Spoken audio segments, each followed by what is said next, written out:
Alright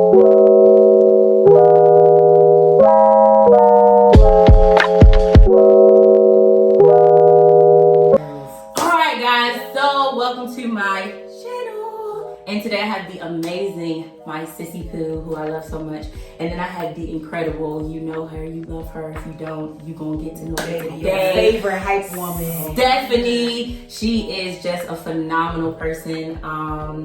Love her energy, love her vibe, and I really wanted to have both of these women on the show to have a conversation that I think I'm going through, that they went through, and it is the topic of dirty 30s and of turning 30, y'all. Like, y'all, I'm 30. Turning 30. I'm just 30. 30 out here in these streets. Like, they really are. 31. 31 man, will. And everybody's different because I feel like, you know, I'm new to 30, so I just turned 30 in November. Stephanie, you done did these 30s for a year. Yeah. I just turned 31 last month. Fresh off. And you 2 years in the game. Into the 30s. Okay. But I feel like you always kind of had the essence of 30. Really? Yeah. I'm 7. Yeah. But I think that's a part of being 30 though. Because that's it. You said I like that it. you I quality. do. I do, especially like the last 2 or 3 weeks. I'm like, a big part of being 30 is really being a child. Yeah. I think it is. I really It's like having it. that youthful quality. And I feel like you've always, like, to me, 30 is being like very, like, knowing yourself, knowing what you like, knowing what you don't like walking into your femininity. And that's something you've always done really well. I agree. Honey, we know when you are in the room, okay? Well, thank you, here. That's it. Listen, so like, okay, I know how I felt when I turned 30. So how did y'all feel about like turning 30? Well, I can definitely say, okay. You know how I felt Because about that's it. it. I can because that's it. So normally I feel like in culture and society and movies and TV, we always hear like, I'm turning 25 for the 5th time. I'm turning 29 again. You know, all this stuff. And I just was like, I'm turning 30. I'm excited. I'm good. I'm okay. Like, I didn't have to like paint it, sugarcoat it. I didn't feel any kind of way, you know. I just kind of was like, I'm turning another year old. Like the same way I turned 25, 26, 27. I was like, I'm turning 30. You know, grateful for another year of life. But I also did feel like, you know, being a believer, like, ooh, this the Jesus year. This the year that you start walking. You know, and that's I should have called you on the line. because I said, I love them. And so I feel like that was part of my. I feel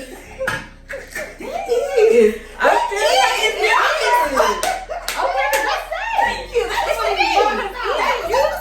it's even you setting up this platform for us to talk, just having turned 30. Okay, you're walking in the things and you're doing the things. You know. And so I think that was part of my just like having a good, like positive outlook heading towards 30. I felt like it's the Jesus year. This is the year I'm gonna do some things, walk in some things. I'm gonna have clarity about my purpose, who I am, how I'm supposed to serve the earth, how I'm supposed to show up. And so I was looking forward to like finding all of that out, doing it. I love that. Like, how did you feel, girl? Not that. Because I'm about to say. So all of that, I felt turning 31. Okay. Like 30 was hard for me because 30 was a hard year. Like, because I was at your house. Okay. I had that bright outlook. That's how it started. Crying. Okay. 30 was But 30 was hard for me because I walked into 30 like, you know, when you're little, especially when you grow up in church, you're like, oh, I'm gonna have this, I'm gonna have that, I'm gonna get married, I'm gonna have the kids. I didn't have none of that at 30. Yeah. And I actually watched this podcast like a couple months ago on Lovers and Friends, and she was saying like she felt very similar to me, like turning 30, like was very just like the host was like, I actually lied about my age for like a year.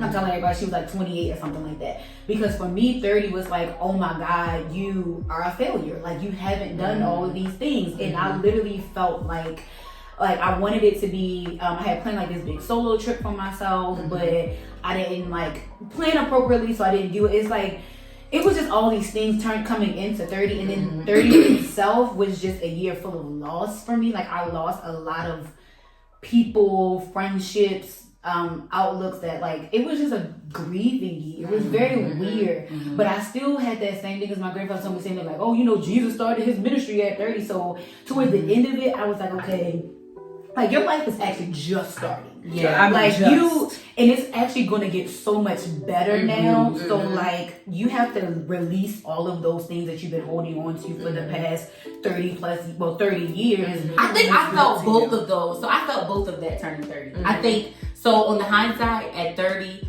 I felt like, yo, you don't have no kids, you don't have no husband, child. And I think, especially growing up in church, I feel like that is where I saw my life. Like I really did see me like in my career, like with this family, with this like just living the American dream, just thriving. And it wasn't I didn't have any of those things. I didn't have any of those things. Nothing that looked like it. And then, but then on the other side, I think I had a you moment too, because I was able to go to Africa when I turned 30. And I felt in that moment so proud. I felt so proud to be able to do something like that. Because I think, especially last year, like I travel a lot. I actually do travel a lot. And I kind of felt, because I think of the people I was traveling with, and then also being around my friend group, I think I kind of thought that was like, oh, this is really not that big of a deal. Like I've always treated it as something small. And then kind of talking to different people, it really did make me sit like, yo, this is actually like a big deal. Like everybody can't live the way that you do. Everybody can't go to Africa. Everybody can't go to Paris. I went to Paris too. Let's talk about it. I just want to big but smack. But and it did. I felt like, yo, like you okay? Like you may not have had these experiences, but like, yo, you've had amazing experience. I think that was awesome, y'all. I gotta look at my phone for these questions. So what major shift happened at 30? So for me, and I don't know, like I'm gonna start because I want to see if this happened to y'all. Okay. So when I turned, and mind you, I've only been 30 for like 5 minutes, aka 7. I really just turned 30 in November. But a major shift that happened for me was relational. Like my relationships, like I started, like people started falling. Come on. Like, and I was like, it was crazy because I had a friend, my other friend Stephanie. She's like I'm so good about Stephanie. She's like my really one of my sisters. She came with me to Africa, and we had this conversation, and she's like, that's like one of the changes you're gonna go through. And I'm just like, because people say it all the time, like you cut people off, but then it started happening, and a lot of relationships that I had like changed drastically.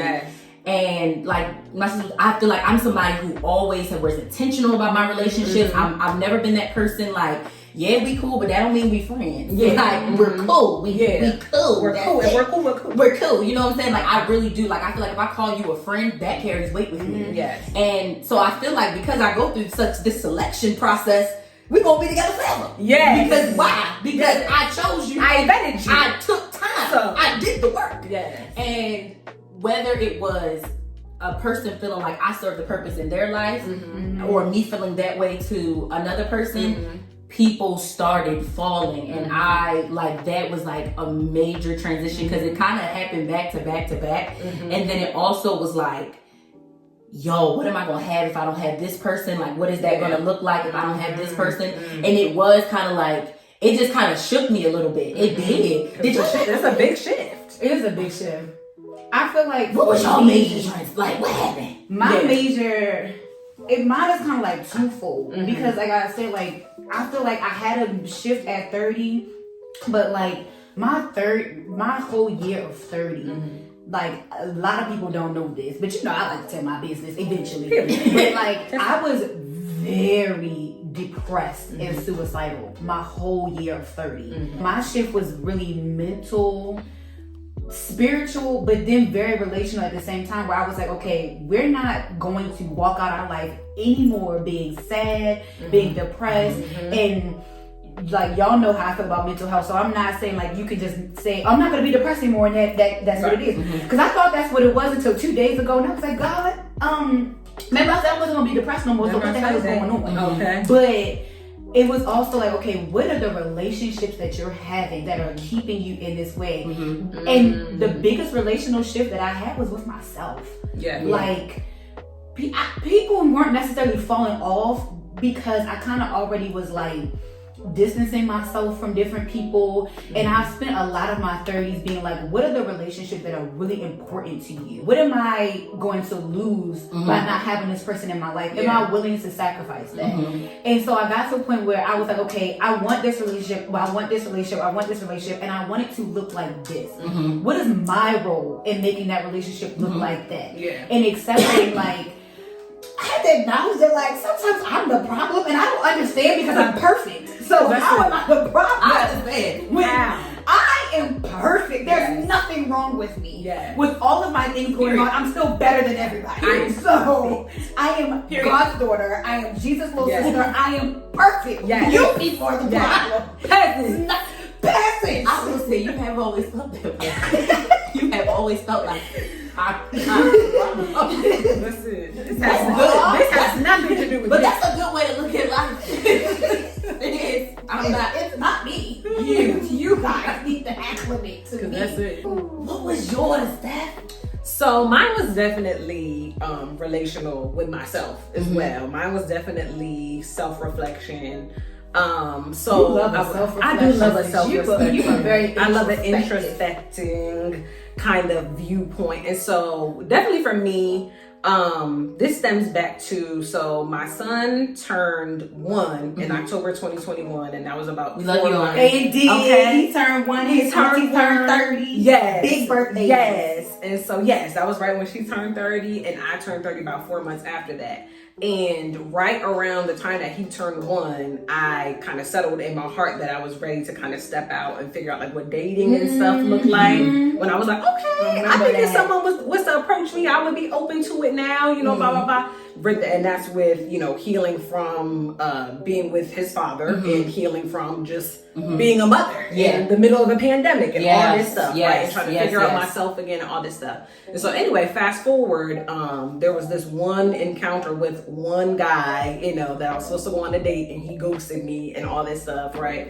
And so, and granted, didn't hurt the me, audacity, you know, didn't faze me. However, what it did do for me was it just sealed the deal on like my understanding of my self-worth and like what I'm willing to put up with and what I'm not. And so like the biggest test of my self-worth was my son's father. Like that was the biggest thing I could have went through to make me realize what I'm worth, what I'm gonna put up with, what I'm okay with, like what can work with me, what can't, all this stuff, right? So with those like major, okay, because I know we talked about just like, so those major shifts. So what was the major struggles, and how are you still navigating, or how did you navigate through that? Yes.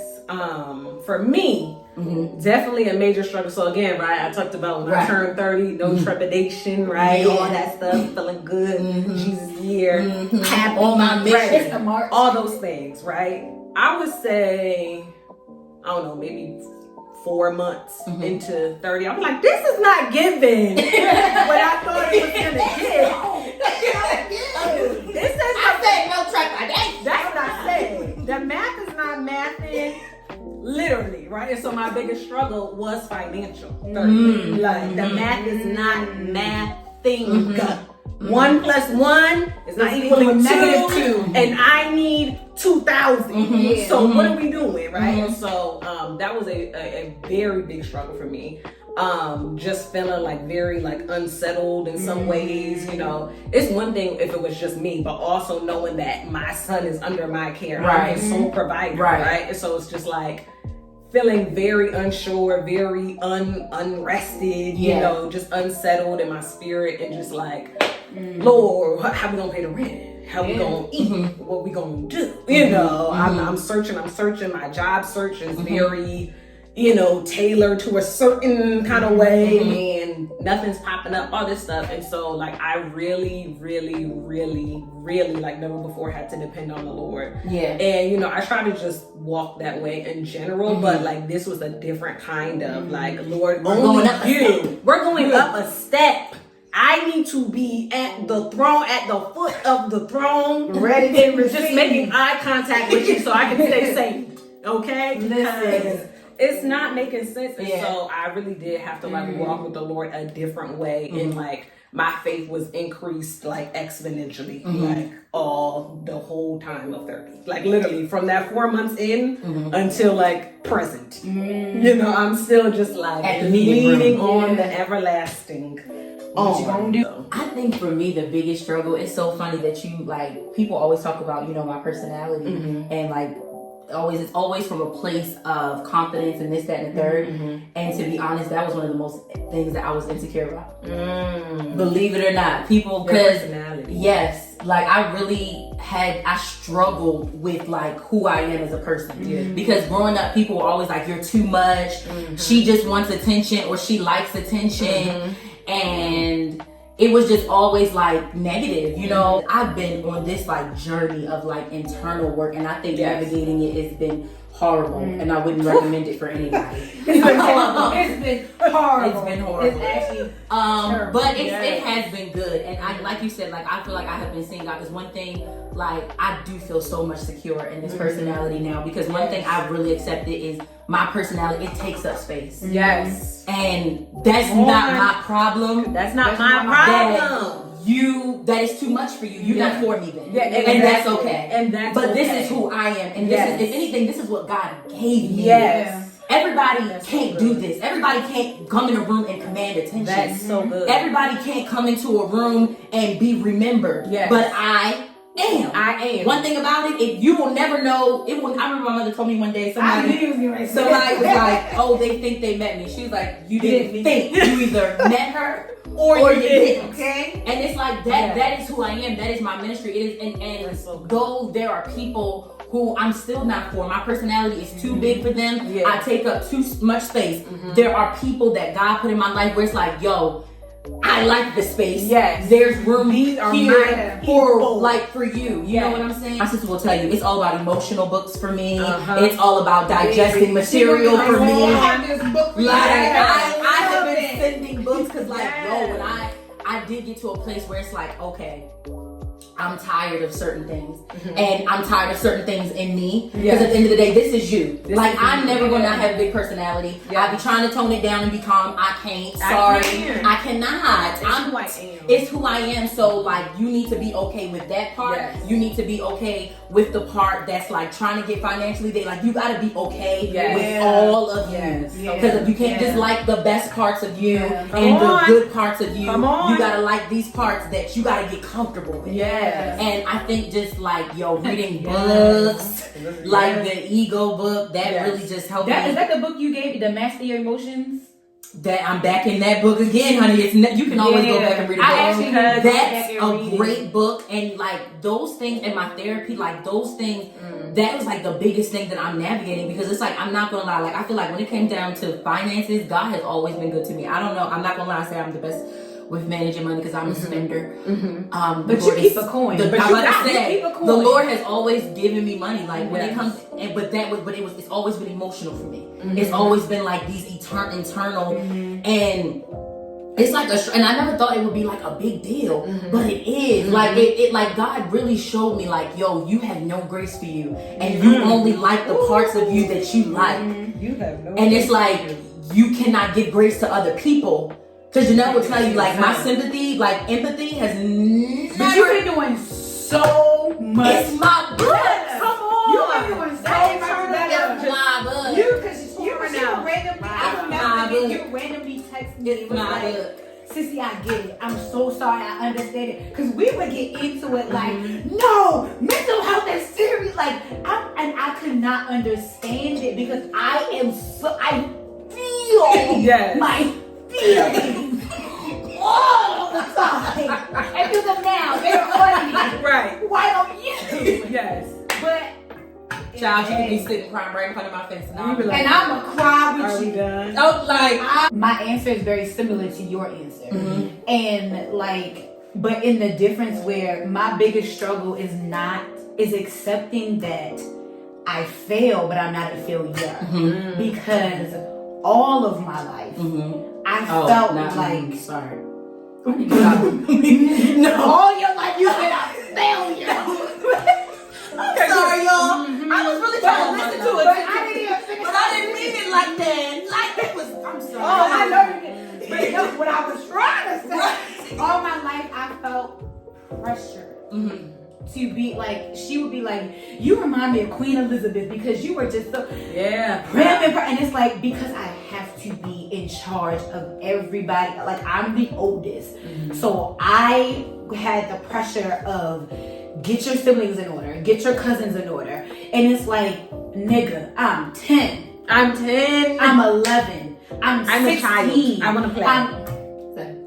I am a child, but I didn't realize how much until like going through therapy the past couple of years. Like at first, I was like, you have to let go of this need to be perfect, of this desire to be perfect, of to be there for every single person and make sure that every single person knows that you love them, because this one time they said that they didn't feel loved by you, this one time you made a mistake, and I was carrying every mistake. You are allowed to make mistakes. You are allowed to play. You don't have to be so serious and so mature all the time. My God. So don't You were kind of talking about how like growing up. So if you were 22 again, what is one piece of advice you would have given yourself? I don't know that I have just one. I think one piece for. Oh, go ahead. Sorry. But no, I was gonna say I think it's so funny in this day. I feel like my 22-year-old self has so much to tell me right now. Okay. Because I feel like I have things to tell her too. But you know, at 22, We had a good time. Honey, I can't speak for nobody the world else. was always. We had a good. My 22 started off. We had a good time. I really loved being 22. A good time was. I was still very emotional, but I feel like if anything, she's more so telling me like let me back out a little bit. You know, like you have the maturity that I needed at 22. So if anything, it'll be like, girl, pick a different nigga. Okay. Pick a different nigga. I think for me, it would have really been like, yo, this too really shall pass. Yeah. You will get Everything past is so this. serious. Everything, like, I swear, like, I used to sit in, like, depression over stuff that wasn't that serious. Choose a different nigga. Because that's Let me, I can't read. Choose a different nigga. I cannot stress. Choose a different nigga. Okay? But, like, yo, you will get through this. This is just a feeling. You are going to be all right. It's gonna be all right. You're not gonna be thinking about this 3 months from now. Everything was so like, I'm gonna feel like this forever. I'm ready to jump. End it all. Like everything was so intense. It was very intense. And it's like, yo, like don't be pulling up to people's houses. Like, y'all, I choose a different nigga. Stephanie, what would you tell 22-year-old Steph? I mean, Steph with the dress. Steph with the dress. Okay. 22-year-old I love Stephanie. We have similar energies, and she just. Because one thing about it's always enough space for us. Yes, It's always enough space. Yes, and I love that. I would say to 22-year-old Steph, like, you need to be yourself. You need to be yourself, right? And so, like you said, like there's certain things that are just gonna come with maturity, right? You're gonna know yourself better the older you get. You know, when those immature things fall away, blah blah blah, whatever. But like the Stephanie that I knew myself to be at that age, I did not show up as. Like, so it's like even though, right, I'm not this at 22, I'm not the Stephanie I am now, right? But the Stephanie I was then, I wasn't being her, right? Like I was bottling her. Yeah. I was trying to be something else. I was trying to do this. And it's like, I've always had this, yes, blah, blah, blah, blah, blah, right? And it's like, I have distinct memories of like, I was in a long-term relationship at that time, like, and I would like go to my boyfriend's like friend's house and stuff, and like, you know, like I would just sit there like and just be in the back, like I wasn't showing up as myself, and I had all these preconceived notions of like how my friends would see me, how my man would see me, how if I got this job in this profession that's a little bit better than the last job I had, if I show up like this, how they're gonna perceive me. And so like I had all these preconceived notions, and I would try to just fit the mold of what I think I should be doing. It didn't even matter what they thought, how they, like what they thought about me, what they actually said to me, told me, what vibes I got from them. I just was like, I should be doing this, so I'm gonna do this, and I'm not gonna be me. Like, like that was very distinct. Like, of course I have great memories, all these things, blah blah blah, but it's like, if I really think about like the core of who I was at that time, I did not show up as myself. Like, y'all, thank y'all so much for coming. Y'all, I want them to come back. So it's good. I want them to come back. Okay. I want them to come back. Yes. I want them to come back. But thank y'all so much for watching. I don't know what the next topic is gonna be, but it's gonna be something good. But we'll see you guys next time. We're Janelle, Stephanie, and Dakota, and you've been watching Disney Channel.